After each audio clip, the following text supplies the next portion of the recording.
ஐயா வணக்கம். வணக்கம் ஐயா. வணக்கம் ஐயா. நீங்கள் ஒரு புகழ்பெற்ற படைப்பு இலக்கியவாதி ஐயா தர்மன் அவர்கள் என்றால் அனைத்து இந்திய அளவில் சாகித்ய அகாடமியிலிருந்து எல்லா விருது வழங்குவோருக்கும் தெரியும். சாகித்ய அகாடமி உங்களுக்கு விருது கொடுத்துருக்கிறது. உங்களுடைய படைப்புகளை படிக்கும் பொழுது பழமையை நீங்கள் ரொம்ப சிறப்பிக்கிறது மாதிரி இருக்குது. பழமைன்னா ஒரு பிற்போக்கு என்ற கருத்து தமிழ்நாட்டில் ஒரு சாராற்ற உண்டு. அந்த பழமை சிறப்பாக இருக்கான்னு நீங்கள் படிக்கும்போது இவ்வளோ நல்லா இருந்திருக்கா, நீதியாக இருந்திருக்காங்கிற மாதிரிலாம் வருது. இப்போ சூழ் கதையை படித்தாலும் சரி, அது சாகித்ய அகாடமி விருது வாங்கினது. அதுபோல் வாழையடி என்ற கதை இன்னைக்கு விவாதத்துக்கு உள்ளதாக இருந்தாலும் சரி, அதெல்லாம் ஒரு உங்களுக்கான ஒரு சமூக நீதியோட தான் அதை அணுகிறது மாதிரி தெரியுது. அது எப்படி நீங்களா செயற்கையாக அணுகிறீங்களா? உண்மையிலே நம்ம பழமையில அப்படிப்பட்ட ஒரு நீதி இருக்கா? நன்றி ஐயா, நல்ல கேள்வி. இப்போ நான் 1980 தொடங்கி தொடர்ந்து நான் தமிழ் இலக்கிய பரப்பில் செயல்பட்டுக்கிட்டு இருக்கிறேன். சிறுகதைகள், நாவல்கள், இது வரைக்கும் 6 நாவல்கள் எழுதியிருக்கிறேன். 7வது நாவல் இப்போ எழுதிக்கிட்டு இருக்கேன். புஸ்தக கணக்குப்படி பார்த்தா 16 புத்தகங்கள் எழுதியிருக்கேன். 17வது புஸ்தகம் இப்போ எழுதிக்கிட்டு இருக்கிறேன். இந்த பழமை அப்படிங்கிற ஒரு வார்த்தை இருக்கு இல்லையா, இப்போ அது ஒரு இட்டுக்கட்டப்பட்ட ஒரு வார்த்தை தான். அது பழமை இல்லாமல் எதுவுமே கிடையாது. பழமைன்னு என்னது? நம்ம தாத்தா பாட்டி பழமையாப்பா? அதான் நான் கேட்குறேன். அக்ரிகல்ச்சர் முதல்ல எப்படி இருந்தது, எப்படி இல்லை அப்படின்னா, இப்போ உதாரணமாக இப்போ நம்ம ஒரு அணைக்கட்டு பக்கத்தில் உட்காந்து பேசிக்கிட்டு இருக்கோம். சமீபத்தில் முல்லைப்பெரியாறு அணைக்கட்டை பற்றி பெண்ணி குயிக்கினுடைய வாழ்க்கை வரலாறு நான் படிச்சுக்கிட்டு இருந்தேன். ஒரு ஆச்சரியகரமான ஒரு விஷயத்தை அவர் பதிவு பண்ணுறார். யாருமே அதெல்லாம் கவனிச்சிருக்க மாட்டாங்க. முல்லைப்பெரியாறு அணையை கட்டி பாசனத்துக்கு தண்ணீர் கொண்டு வந்த பின்னால் மதுரை, மேலூர் போன்ற சுற்றுப்புறங்களில் குற்றங்கள் பாதியாக குறைந்துவிட்டதுன்னு எழுதினாங்க. இது பழமையாது? அவர் எத்தனை வருஷத்துக்கு முன்னாடி இதை எழுதியிருக்கிறார் பாருங்க. இதுதான் மிக சரியான அளவுகோல். நம்ம இன்னைக்கு குற்றங்களை குறைக்கணும்னா சுப்ரீம் கோர்ட் பிரான்ச் வேணும், ரிசர்வ் போலீஸ் படம் வேணும், போலீஸ் காவலை கூட்டணும்னு சொல்லிக்கிட்டு இருக்கோம். அவர் அடிப்படைக்கு எங்கே போறாரு பாருங்க. அனுபவத்தை உணர்ந்து எழுதுறாரு. சரி, இதுக்கு முன்னாடி இதே கருத்தை யாராவது சொல்லியிருக்காங்களான்னு தேடி பார்த்தா வள்ளுவனை பிடிக்க வேண்டியிருக்காங்க. நீரின்றி அமையாத உலகு, யார் யாருக்கும் வானின்றி அமையாத ஒழுக்கு, தண்ணீர்லாம் ஒழுக்கம் கெட்டு போகணும்னு அவன் சொல்றான் பாருங்க.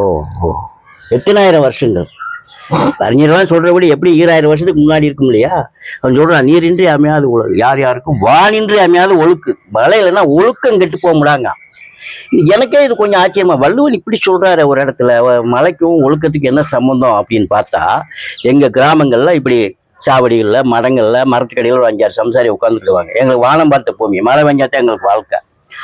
ஒரு ஆள் ஒரு பெருசு அப்படி அண்ணாந்து பார்த்துட்டு சொல்லும், இந்த வருஷமும் மண்ணை போட்டும் போல தெரியுத, மேகமாக கூடுது, மழை பெய்ய மாட்டேங்க அப்படிம்பாரு.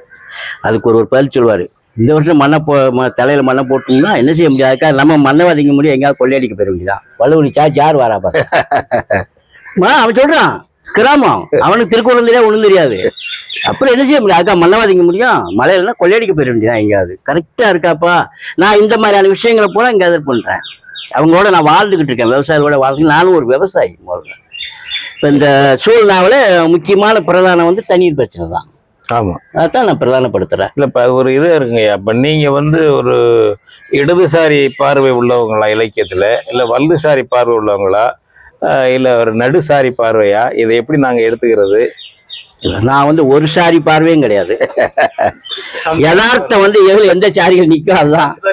ஆமா, சம்சாரி பார்வை தான். இன்னைக்கு சொல்லுது ஐக்கிய நாடு சபை அறிவிப்பு. இன்னைக்கு பேப்பர்ல இன்றைக்கு இந்த 1ஆம் தேதி பேப்பர்ல இன்னைக்கு ஒரு முக்கியமான நியூஸ் இருக்கு. உத்தரகாண்ட் மாநிலத்துல பனிமூட்டம் இல்லாத மழைய மக்கள் இன்னைக்கு முதல் முறையா பாக்குறாங்களாம். பாருங்க, கூட்டம் கூட்டமா போய். ஏன்னா அந்த அளவுக்கு புவி வெப்பமடையுது. பனிமூட்டம் இல்லாத மழையை நாங்க இன்னைக்கு தான் பார்ப்போம். எங்களுடைய சர்வீஸ்லயே நாங்க பார்த்ததே கிடையாதுன்னு சொல்றாங்க. அந்த அளவுக்கு அடர்த்தியா இருக்கக்கூடிய பனிமூட்டங்கள் புவி வெப்பமடைகிறதுக்கான இன்னைக்கு போச்சு. இதைத்தான் இன்னைக்கு ஐக்கிய நாடு சபை என்ன சொல்லுது? இப்ப ஒரு சமயத்தில் ஒரு அறிக்கை விட்டுருக்கு, இன்னும் 3 ஆண்டுகளில் உலகம் முழுமைக்கும் தண்ணீருக்காக 18லிருந்து 20% மக்கள் இடம்பெயர்வார்கள். யார் சொல்றது? ஐக்கிய நாடு சபை சொல்லலாம். அது மட்டும் விடல, அண்டார்டிகா போன்ற பனி பிரதேசங்களில் புவி வெப்பமடைகிற காரணத்தினால் பனிமலைகள், ராட்சச பனிமலைகள் உருகி கடலினுடைய நீர் மட்டம் உயரும். அப்போது உலகத்தில் எந்தெந்த நாடுகளில், எந்தெந்த நகரங்களில் எவ்வளவு சேதாரங்கள் ஏற்படும் சொல்லி பதிவு பண்றார். சென்னை 7வது இடத்துல இருக்கு. இதை பற்றியெல்லாம் நம்ம யாராவது பேசுறோமா? அரசியல்வாதிகள் பேசுறாங்களா? நம்ம விஜய் படத்தை எப்படி ரிலீஸ் பண்ணுறது, ரஜினி படத்தை எப்படி தான் பேசிட்டு இருக்கோம். ஆனா மற்ற நாடுகள், ஐரோப்பிய நாடுகள், மற்ற நாடுகள் எல்லாம் இதை எப்படி இந்த பிரச்சனை எதிர்கொள்றது? ஐயா இது இப்படி சொல்றீங்களா ஐயா? நீங்க சொல்றது சரிதான். இதை வந்து மாற்றி இளைஞர்களை ஒரு ஒரு ஆக்கப்பூர்வமா சிந்திக்க வைக்கிறதுக்கு எப்படி என்ன செய்யலாம்? இந்த ஊடகங்கள் தான் தலையா இருக்குது. இந்த விஷயத்தையே கொண்டு போக மாட்டேங்கானே. இப்ப இதை பற்றி விவாதங்களை நம்ம ஆரம்பிக்கணுமா வேண்டாமா? ஐக்கிய நாடு சபை இப்படி சொல்லியிருக்குன்னு ஒரு எத்தனை விவாதங்கள் பண்ணிக்கிட்டு இருக்காங்க பார்த்தீங்களா? டிவியில பட்டிமன்றத்துக்காரங்க உட்காந்துக்கிட்டு என்னென்ன மணிக்கணக்கா பேசிக்கிட்டு இருக்காங்க. ஐக்கிய நாடு சபை இப்படி அறிவிப்பு வெளியிட்டு இருக்கு. 4 பேர் அந்த நீரியல் நிபுணர்கள், இயற்கை சூழல் ஆர்வலர்கள், அரசியல்வாதிகள் எல்லாத்தையும் உட்கார வச்சு விவாதம் பண்ண விடு. அப்பத்தான மக்கள் தான் ரீச் ஆகும். ஏன் அவங்க செய்ய மாட்டாங்க? ஊடகங்கள் வந்து ஊடகங்கள் எப்படி அதை பண்ணுவாங்க? முழுக்க முழுக்க கார்பரேட் கையில. அப்படி சொல்றீங்க? அவங்க வெறும் பொருள் சம்பாதிக்க தான் நடத்துறாங்க, தவிர்த்து எதுவுமே கிடையாது. அவங்க எந்த நோக்கமும் கிடையாது. ஓஹோ. இதுல ஒரு அரசியல் வரணும். இல்ல அரசியலுக்கு இதுக்கு தொடர்பு இருக்குங்களா? ஆமா, அரசியல்வாதிகளுக்கு தொடர்பு நம்ம எப்படி சொல்லிட முடியும்? முழுக்க முழுக்க அரசியல்வாதிகளுக்குள்ள தொடர்பு தானே இது. அவங்களா இது வெளிக்கொண்டு வரணும். அவங்க வச்சுக்கிற ஊடகங்கள் அதை பற்றி பேசணும்.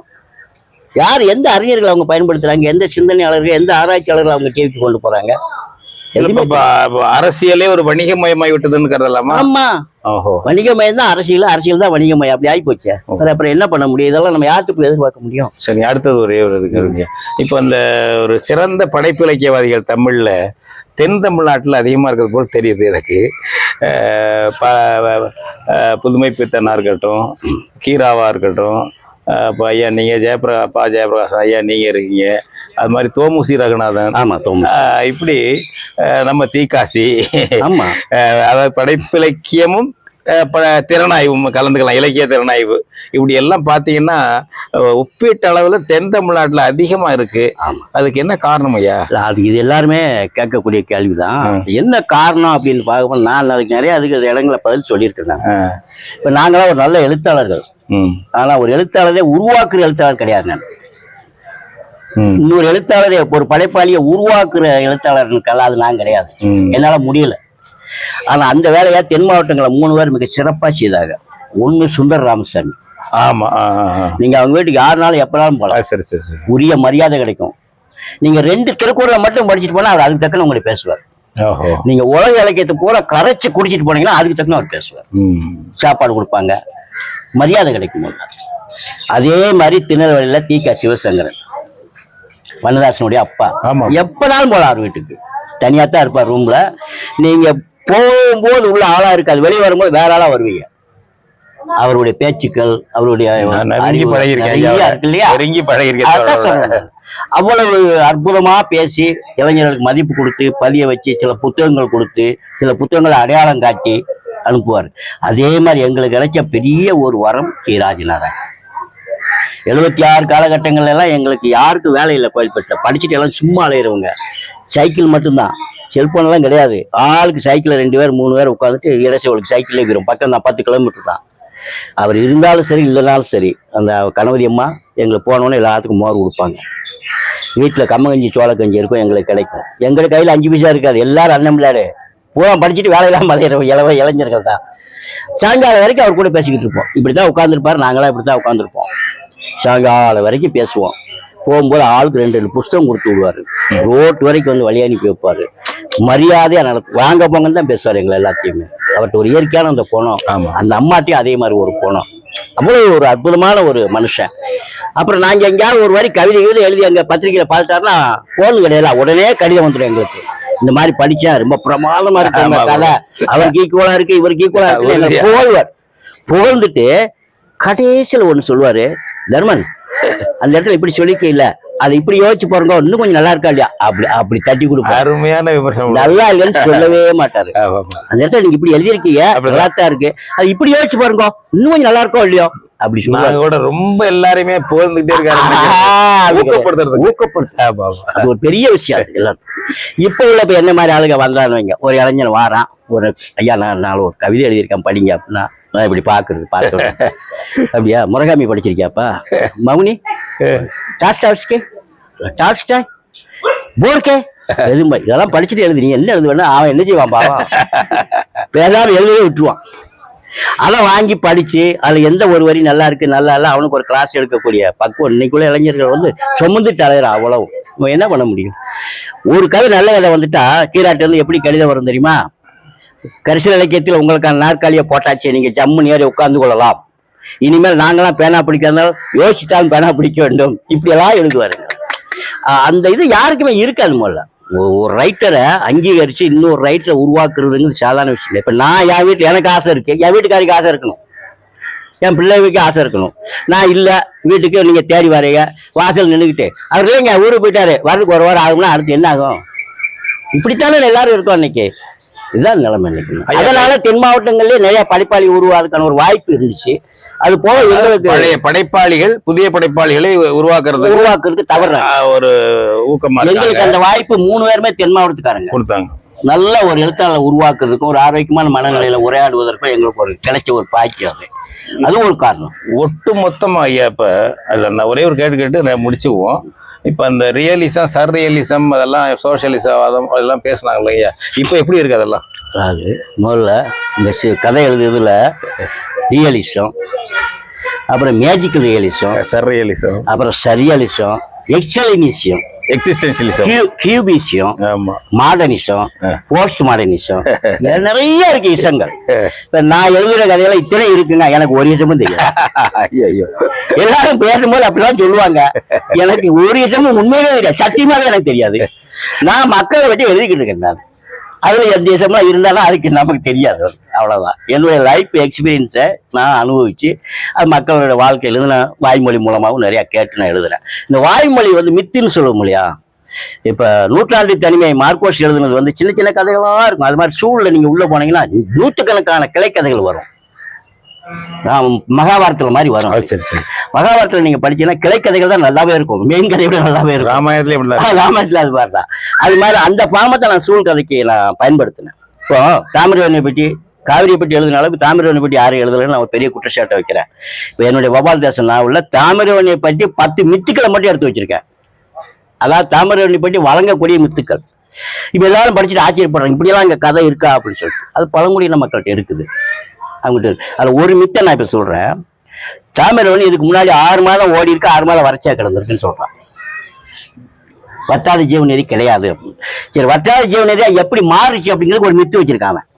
நீங்க மித்தை வந்து உண்மை யாத்துக்கு வர முடியாது, பொய்யை நிராகரிக்க முடியாது. அதான் உள்ள பெரிய சிக்கல். அது காத்துல மிதந்துகிட்டே இருக்கும்.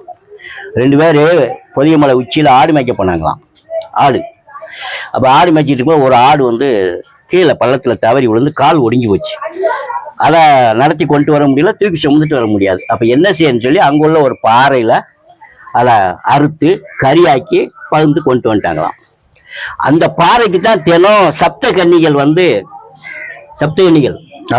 உட்காந்து குளிச்சு கூந்தலை வளர்த்திட்டு பாடு குழம்பு பேசிட்டு போற பாறை அந்த பாதையாம். அந்த பாறையில அன்னைக்கு வந்து பார்த்தா ஒரு ரத்தமா இருக்கு. ஐயோ இப்படி ஆயிட்டாங்களே, என்ன செய்யணும்னு சொல்லிட்டு அதுல அந்த மூத்த கன்னி வந்து தவம் இருந்ததான். தவம் தான் வர்ண பகவான் வந்து காட்சி கொடுத்தார். காட்சி கொடுத்தோன்னா என்னன்னு கேட்கும்போது, இந்த மாதிரி அசிங்கப்படுத்திட்டு போயிட்டாங்க, அதை நீ தான் சுத்தப்படுத்தி கொடுக்கணும். தண்ணி கீழே ஓடிக்கிட்டு இருக்கு, நாங்கள் வந்து அதை எடுத்து கழுவ முடியாது, வைக்க முடியாது. ஒன்று நான் அதில் ஒரு வரி எழுதியிருப்பேன். ஒரு கண்ணி வரம் கேட்டாலும் எல்லா சாமியும் கொடுத்துருவேன், 7 கண்ணிமார் கேட்டா வரம் கொடுக்காம இருக்குமான்னு ஒரு வரி போட்டிருப்பாரு. நான் என் வரியை உள்ள சேர்த்துருப்பேன். அப்போ உடனே வர்ண பகவான் என்ன சொல்லிட்டு மலைக்கு ஆர்டர் போட்டு மலை வேய வச்சு பாதையை சுத்தப்படுத்தி கொடுத்துருக்கிறார். அப்ப இன்னொரு சப்தகன்னிகள் சொல்லிச்சான், இன்னைக்கு ஒரு நாளைக்கு சுத்தப்பட்டுனா போதுமா, நாளைக்கு இதே மாதிரி பண்ணா என்ன பண்ணும், அதனால தினம் சுத்தப்பட்டுன்னு வரங்கள். அதனாலதான் தினம் மழை பெய்தான் தாமிரவர்ணி வத்தாம ஓடுன்னு போய் கதையை வச்சு பழங்குடியின மக்கள் இன்னைக்கு அவங்ககிட்ட வழங்கிட்டு இருக்கு இப்படி கதைகள். இது மாதிரி நிறைய கதைகள் வச்சிருக்காங்க. இதுல நாங்க அப்படியே 1-2 எடுத்து அந்த கதை கூட சொல்லி விட்டுருது. ஒரு 2 கிழவனார் பேசிட்டு இருக்குன்னா உள்ள வச்சுட்டு விட்டுருவோம். அது நிக்குது.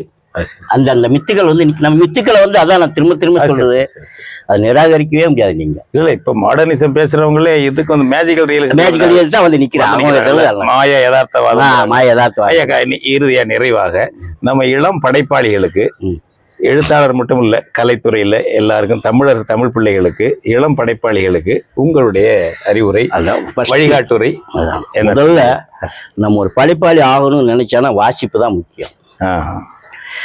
எதை வாசிக்கணுமோ முதல்ல வாசிங்க. கண்டது கற்க பண்டிதனா வாங்குறது சொலவடை இருக்குது. ஒரு காலகட்டத்துக்கு பிறகு எதை வாசிக்கணும் எதை வாசிக்க கூடாதுங்கிற பக்கம் உங்களுக்குள்ளே வந்துடும். உங்களுக்கு ஒரு ரசனை உருவாகும். அப்புறமா ஒரு புத்தகம் இது வேண்டாம் ஐயா அப்படின்னா இதுதான் வேணும்னு தேட ஆரம்பிப்பீங்க. அந்த ஒரு நிலைக்கு வந்துட்டேன்னா நீங்க படைப்பாளி அதுக்காக ஆயிட்டீங்கன்னு அர்த்தம். அது இல்லாம நம்ம தோணுன்னு எனக்கு யார் எழுதி கைத்துட்டை போட்டு புத்தகமாக்கி பெரிய ஒரு விஐபியில கூப்பிட்டு வந்து அவனுக்கு ரூம் போட்டு சாராயம் வாங்கி கொடுத்து வெளியிட்டு பெற ஒன்றும் ஆக முடியாது. அந்த நேரத்துக்கு தான் நீ எழுத்தாளர், மறுநாள் உடனே உலகம் மறந்துடும். 80லேருந்து நான் எழுதிக்கிட்டு இருக்கேங்க. 1944 வருஷம் இது நான் எழுதிக்கிட்டு இருக்கேன். எந்த எதிர்பார்ப்போட நாங்கள் பேனா பிடிச்சோம்? ஒரு எதிர்பார்ப்பும் கிடையாது. அதே மாதிரி நான் முதல் தொகுப்பு எப்படி போட்டேங்கிறத கூட நான் உங்களுக்கு சொல்லிடுறேன். 80லேருந்து என் கதைகள் எல்லாமே பிரபலமான பத்திரிகைலாம் வந்துகிட்டு இருக்கு. தெளிவா இருந்தேன். ஒரு பைசா என் புத்தகத்துக்காக நான் செலவழிக்க மாட்டேன். அதில் உயிர் இருந்தால் யாராவது போடட்டும், இல்லைன்னா நான் மண்ணோட மண்ணா போட்டேன். 1992 வரைக்கும் 12 வருஷம் நான் காத்திருந்திருக்கேன் புஸ்தகமா போடாம. தினமணியில கட்டம் போட்டு ஒரு அறிவிப்பு வருது, சிறுகதைகள் எழுதி புத்தகமாக வெளியிட முடியாதவர்களின் முதல் புத்தகத்தை நாங்கள் இலவசமாக பதிப்பித்து கொடுக்கிறோம். சிந்து பதிப்பக அறக்கட்டளை, ராயப்பேட்டை, சென்னை அப்படின்னு ஒரு முகவரி வந்து, அந்த முகவரிக்கு என்னுடைய வெளியான சிறுகதைகளை நான் அனுப்புறேன். 12 வருஷம் கழிச்சு அனுப்புறேன், ஞாபகத்துக்கு வச்சுக்கோங்க. 80லேருந்து நான் தொடர்ந்து எழுதிக்கிட்டு இருக்கேன். 4 புத்தகத்துக்கு போடுற அளவுக்கு கதைகள் வந்துருச்சு. ஆனால் நான் புத்தகமாக போட முடியாது. நான் தெளிவாக இருந்தேன். 92 நான் அனுப்பின உடனே அங்கேருந்து எனக்கு கடிதம் வருது. அப்போ செல்போன் போனலாம் கிடையாது. கடிதம் வருது, உங்களுடைய கதைகளை புத்தகமாக்குவதற்கு தேர்வு செய்து விட்டோம், உடனே நீங்கள் புறப்பட்டு வரவும், போக்குவரத்து செலவு, தங்குற வசதியை நாங்கள் செய்து கொடுப்போம் அப்படின்னு சொல்லி அந்த சிந்து பதிப்பக அறக்கட்டளையிலேருந்து வருது. யார் என்னாலும் எனக்கு தெரியாது. நான் இங்கேருந்து சந்தோஷமாக பெருமை போயிட்டேன். போனால் அங்கே பெருவஞ்சம் உட்காந்துருக்குறேன், நான் மதிக்கக்கூடிய ரைட்டர். அப்போ தான் முதல்ல அவரை பார்க்குறேன். தர்மன் வாங்க உட்காருங்க அப்படின்னாரு. உட்கார்ந்தேன். அவர் சொல்கிறாரு என்கிட்ட, யாருன்னு தெரியல, ஏதோ ரொம்ப ரூபா வச்சிருப்பான் இருக்கு, ஒரு அறிவிப்பு விட்ருக்கான், நிறையா கதைகள் வந்திருக்கு, என்னைய கூப்பிட்டான், எனக்கு ஒரு அமௌண்ட்டை கொடுத்தான், நீங்கள் தான் செலக்ட் பண்ணி கொடுக்கணும்னு, நான் தான் உங்கள் கதையை செலக்ட் பண்ணி கொடுத்தேன் அப்படின்னு அவர் சொல்கிறாரு. சொல்லிட்டு ஒரு வார்த்தை சொன்னார், நீங்கள் ஒன்று புது எழுத்தாளமா இல்லையா, ரொம்ப பக்குப்பட்ட கை மாதிரில இருக்கு அப்படின்னு என்கிட்ட சொன்னார். அந்த புத்தகத்தை அவங்க தயாரித்தாங்க. பிரபஞ்சன் 300 எழுதினாரு, சுஜாதா வெளியிட்டாரு. சென்னையில் ஏவிஎம் ராஜேஸ்வரி கல்யாண மகளை வச்சு வெளியிட்டாங்க. பெரிய பெரிய விஐபி எல்லாம் கொண்டு வந்து என்னை அறிமுகப்படுத்தி வெளியிட்டு, அப்படிதான் நான் எழுத்தாளன் ஆகிறேன். அதுக்கு பிறகு மீதி கதைகள்லாம் போடுறதுக்கு நான் வரேன், நீ வரேன்னு வர்றாங்க. ஏன்னா இந்த 12 கதை நல்ல கதைகள் வெற்றி பெற்ற புஸ்தகமாக மாறிடுச்சு. அது ஈரம் அப்படிங்கிற பேரில். அதுவும் இந்த விவசாயிகள், மழை, தண்ணீர் பிரச்சனை, கதை பேரை ஈரம்னு தான் வச்சுருந்தேன். இது காத்திருக்கணும். முதல்ல இப்போ இளைஞர்கள் எல்லாமே வெயிட் பண்ணணும். இன்றைக்கு உலக அளவில் யார் நல்லா எழுதிக்கிட்டு இருக்கா அதெல்லாம் படிக்கணும். இப்போ வந்து எந்த புஸ்தகம் வேணுமோ நீங்கள் இப்படி தட்டில் உங்கள் வீட்டுக்கு டெலிவரி ஆயிரும். டெக்னாலஜி அந்த வசதியெல்லாம் நம்ம கொடுத்துருச்சு. முந்தி மாதிரி கிடையாது. இப்போ உங்களுக்கு மொழிபெயர்ப்பு கதைகள் வேணுமா, என்ன கதை வேணும், அமெரிக்காவில் இருந்தால் 3 நாள் 4 நாள் நமக்கு டெலிவரி ஆகுது. அமேசானில் எல்லா புஸ்தகமும் கிடைக்குது. ஆனால் பையங்க வந்து பொறுமையாக உட்காந்து வாய்ச்சி கற்பனையோடு சேர்த்து வாழ்வு அனுபவங்களையும் கொஞ்சம் சேர்த்து யதார்த்தத்தையும் கொஞ்சம் சேர்த்து எழுதணும். அது இல்லாமல் நான் உடனடியாக எழுத்தாளர்னா எப்படி நீங்கள் எழுத முடியும்? எப்படி ஆக முடியும்? சினிமாவில் அப்படி உடனடியாக ஒரு படம் ஹிட் ஆயிடுச்சா பெரிய ஹீரோவாயிடலாம். இலக்கியத்தில் ஆகவே முடியாது, ரொம்ப சிரமம். ஐயா ரொம்ப நன்றி. ரொம்ப நன்றி. இவ்வாறான பல செய்திகளை, பல சிக்கல்களுக்கு விடை கிடைக்கக்கூடிய செய்திகளை தமிழர் கண்ணோட்டம் வலையொலியில் வெளிப்படுத்தி வருகிறோம். இது தற்சார்பாக செயல்படுவதற்கு நிதி தேவைப்படுகிறது. இந்த நிதியை நம்முடைய மக்களாகிய நீங்கள் தான், இளையோரும் பெரியோரும் நண்பர்களும் தோழர்களும் சான்றோரும், நீங்கள் உங்களால் இயன்ற அளவு என்ன இயலுமோ அந்த நிதியை வழங்குமாறு அன்போடும் உரிமையோடும் கேட்டுக்கொள்கிறேன். உங்களுக்கு நன்றி உணர்வோடும் பொறுப்புணர்வோடும் தமிழர் கண்ணோட்டம் செயல்படும் என்பதை உறுதி தெரிவித்துக் கொள்கிறேன். நன்றி, வணக்கம்.